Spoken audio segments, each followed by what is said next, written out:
이런. 쌤이 한 중간 정도까지 설명을 했는데 재난 문자가 와서 딱 끊어져 버렸어요. 아, 똑같은 말 또 해야 되네. 아이고, 힘들다. 자, 아까 이제 요거 내용 조금 중요해서 따로 설명하려고 끊었거든요. 우리 전선에 대해서 마치 처음 하듯이 다시 한번 진행해 보도록 할게요. 자, 기단은 발생한 지역에 계속 머물러 있는 경우도 있지만 이동을 하게 되죠. 그렇죠? 그런데 이동을 하다 보면 뭐 성질이 같은 기단을 만나기도 하겠지만 다른 기단을 만나기도 해요. 그래서 찬 기단과 따뜻한 기단이 만나면 바로 섞이진 않고 경계면이 생기게 돼요. 이 그림처럼 그때 만들어지는 경계면을 전선면이라고 하고요.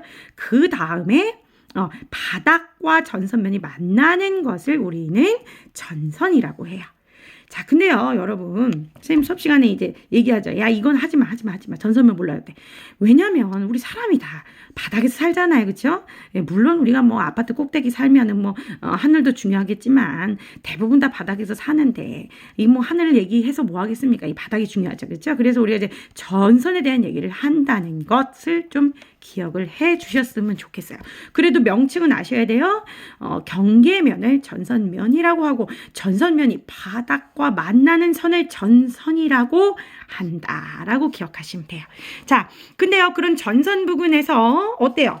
기온, 습도, 바람 등이 크게 달라지기 때문에 전선이 통과하는 지역은 날씨의 변화가 심하겠죠. 그러면 우리가 살아가면서 어떤 전선이 다가오느냐 이런 것들을 안다면 오늘은 또 날씨가 어떻게 바뀌겠구나 이렇게 미리 대비할 수 있겠죠. 그래서 전선을 한번 배워보도록 할게요. 자, 여러분, 일단 두 개의 전선이 눈에 들어와요. 한랭전선과 온난전선. 근데 이 갈라를 보기만 해도 한랭전선은 파란색, 블루죠. 근데 온난전선은 아주 이제 빨간색, 레드. 자, 느낌이 좀 나죠. 뭐가 더 차갑게 느껴집니까? 그렇죠. 그리고 우리 친구들이 좀 한문 공부를 하면 좋은 게 한랭, 찰한, 뭐 찰랭짝이죠. 온난, 뭐 따뜻한 느낌이 들어요. 그래서 그렇게만 기억하셔도 절반은 먹고 들어가는 단원. 자, 그러면 이제 한랭전선을 밑에 그림으로 보시면요. 이렇게 나타났어요. 찬 공기가 더운 공기를 휙 이렇게 밀어 올렸어요. 아주 급하게. 조금 이따 정리하면서 얘기하겠지만 이 찬 공기가 이동이 좀 빠르거든요. 그러니까 급하게 밀어 올려서 지금 그림에 보이는 것처럼 저군형의 구름이 생기게 돼요. 근데 선생님 아까 얘기했지만 요 전선이 중요하다고 그랬죠. 전선. 바닷가 만나는 곳. 예. 그 다음에 이제 온난전선도 한번 그림을 볼게요.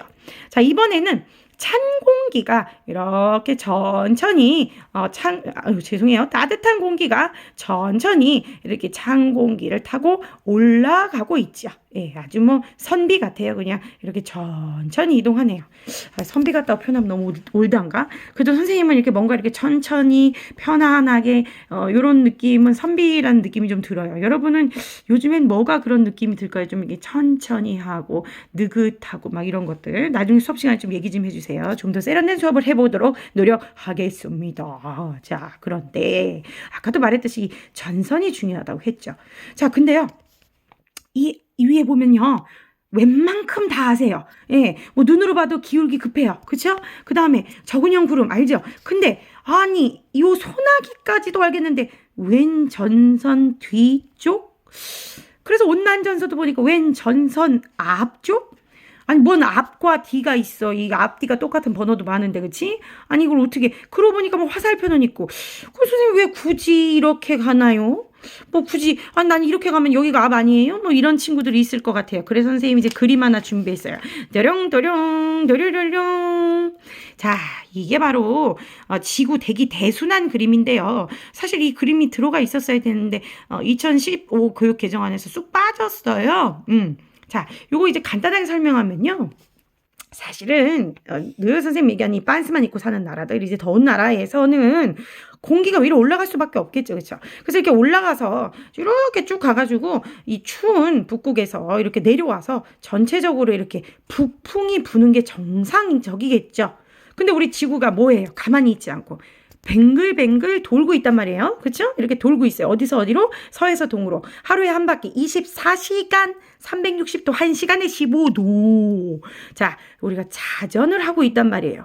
그래서 생기는 가상의 힘을 전향력이라고 해요. 전향력. 이 전향력의 영향으로 이 지금 바람이 이렇게 꼬였어요. 빙글빙글 이렇게 꼬였죠. 그래서 선생님 손 좀 따라가 보세요. 올라갔다가 내려왔다가 다시 올라갔다가 내려왔다가 그렇죠? 자, 그래서 쑥 내려가고 다시 올라가고 또 이렇게. 그래서 지금 세 개의 순환 고리를 만들어요. 근데 여러분, 아까도 얘기했지만 선생님이 바람은 아까가 아니지. 지지난 시간에 얘기했죠. 바람은 선생님이 이 지표면에서의 수평 이동이라고 하지 않았나요? 요게 바람이에요. 요게 세 개가. 그렇다면 자, 우리가 실제로 느끼게 되는 바람은 이렇게 세 가지로 나타나게 되는데 자, 이 위도 90도에서 60도 사이에 극에서 부는 바람. 약간 동쪽에서 불죠. 서쪽으로. 그래서 극동풍이라고 하고요. 그 다음에 이제 30에서 60도 부분에서 부는 바람. 서쪽으로 이렇게 서쪽에서 불어오죠. 그래서 이제 편서풍. 바람은 불어오는 쪽 이름 따니까. 그 다음에 요 바람은 웬 무역. 예, 그 무역 맞아요. 여러분이 생각하는 저기 무역할 때. 이 바람 타고 가서 무역했다고 무역풍 그렇죠. 선생님 지금 그냥 무역풍이라고 썼지만 북동 무역풍이라고 구체적으로 얘기하셔도 큰 무리는 없어요. 자, 그러면 우리가 어디 사냐 이거죠. 우리 북위 한 36, 7 정도에 위치하잖아요. 대한민국 대한민국. 그래서 우리 위치가 이제 요 정도 되다 보니 우리는 늘 편서풍의 영향을 받아요. 그러니까 우리한테는 바람이 항상 서쪽에서 동쪽으로 요거 1년 내내 영향을 주는 큰 바람이거든요. 그렇기 때문에 요렇게 대부분 어디서 어디로 서에서 동으로 이렇게 바람이 움직인다라고 표현을 하고 그러다 보니 자, 여기 봅시다. 한랭전선에서는 전선 어디서 뒤에서 비가 오고요. 그 다음 온난전선에서는 월월이 어디서 전선 앞쪽에서 비가 오게 되겠죠. 자, 선생님이 여러 해 동안 친구들을 지도했는데요. 대부분 외우지 않아도 어느 정도 아는 것들이 있어요. 예. 우리 친구들 거의 머리가 좋기 때문에 웬만큼은 다 알아요. 예. 근데 요 앞뒤 부분에서 굉장히 많이 실수를 해요. 그래서 시험을 완벽하게 지배하기 위해서는 그런 부분에 포인트를 줘서 암기를 하시면요. 나중에 시험 문제를 만났을 때 큰 어려움이 없게 되죠. 그러니까 여기서는 혹시 문제 나오면 요거 앞뒤 요거 바꿔놓은 거 아니야? 예, 요런 거를 좀 보셔야 돼요. 아시겠죠? 자, 요것도 선생님이 그래서 조금 보기 좋게 표로 정리를 해봤어요. 자, 한번 볼게요.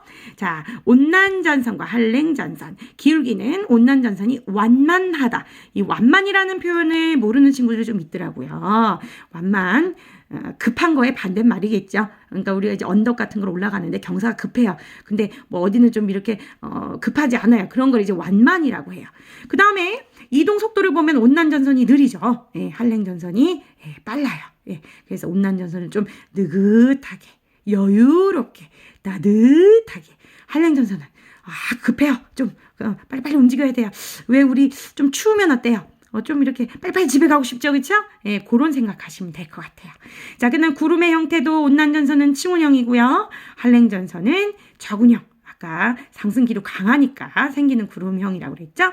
자, 강수구요. 선생님 이거 강조하고 싶어요. 강수구요. 전선 앞. 요거 별이 5개 장수 돌침대인데 시간이 없으니까 한 개만 치고 있어요. 그 다음 전선 뒤 요거 앞뒤를 꼭 기억해 두세요. 자, 비도 어때요? 온난전선은 자, 예전에는 뭐 이슬비 보슬비라고도 했는데 하여튼 좀 비가 좀 지속적으로 내린다는 소리죠. 그 다음에 이제 한랭전선 같은 경우는 한 번에 소나기 확 요렇게 되겠죠. 여러분 여기 쓰지 않았지만 하나 물어봅시다. 아니 온난전선 지나가면 날씨가 온도가 어떻게 될까요? 당연히 따뜻해지겠죠. 그렇죠? 한랭전선 지나가면 추워질 거예요. 예, 그렇게 말하지 않아도 알아야죠. 그렇죠? 자, 그러면 나머지 전선들에 대해서 봅시다.